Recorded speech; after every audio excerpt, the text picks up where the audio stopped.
Hello दोस्तों, अब हम मनोविज्ञान के विकास में पांचवें संप्रदाय के बारे में चर्चा करेंगे।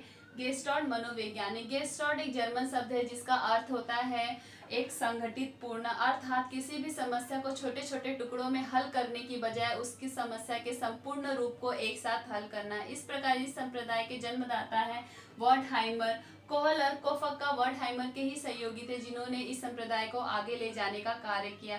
इसकी पिछली कक्षा में हमने जो चार संप्रदाय के बारे में चर्चा की थी, जहां पर मनोवैज्ञानिकों ने मन, चेतना, अचेतन और व्यवहार की खोज की। इस प्रकार इस संप्रदाय में संवेदना और धारणा की खोज की गई। संवेदना का अर्थ होता है कि हम किसी भी व्यक्ति या वस्तु की जानकारी इंद्रियों के माध्यम से हासिल करें, जैसे सूंघकर, देखकर, सुनकर, बोलकर और त्वचा से फील कर। जहाँ पे इंद्रियां हमें जानकारी इकट्ठा करने का माध्यम बनती हैं।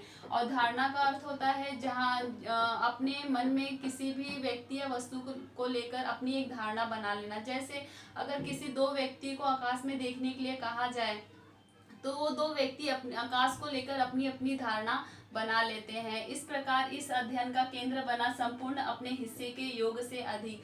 अर्थात दोस्तों, कहा जाता है कि अगर आपको कोई व्यक्ति किसी व्यक्ति के बारे में बता रहा है तो बता रहा है वो सुनकर आप उस पर विश्वास न कीजिए, उसे देखिए, सुनिए, समझिए, उसके बाद उस व्यक्ति के बारे में अपनी धारणा बनाइए। अर्थात छोटे से मतलब केवल सुनकर आप उस व्यक्ति के बारे में अपनी धारणा नहीं बना सकते। आपको उसे देखना है, सुनना है, समझना है, उसके बाद ही आप अपनी धारणा बना सकते हो उस व्यक्ति को लेकर। इस प्रकार इन्हें अंतर्दृष्टि का जन्मदाता भी कहा जाता है। और इन्होंने संवेदना धारणा के अलावा इन्होंने सीखने, स्मृति, विचार प्रक्रिया और समस्या समाधान पर भी इनके एक्सपेरिमेंट का केंद्र रहा।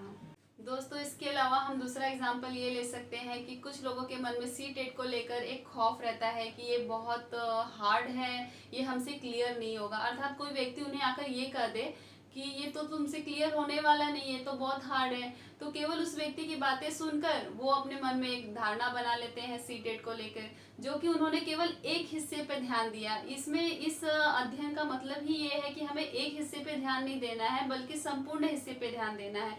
अर्थात हमें देखना है, सुनना है, समझना है, उसके बाद हमें सी-टेट के बारे में अपनी एक धारणा बनानी है। इस प्रकार इन्होंने एक अंतर्दृष्टि के विचार को भी इन्होंने जन्म दिया। अर्थात इन्हें अंतर्दृष्टि के जन्मदाता भी कहा जाता है।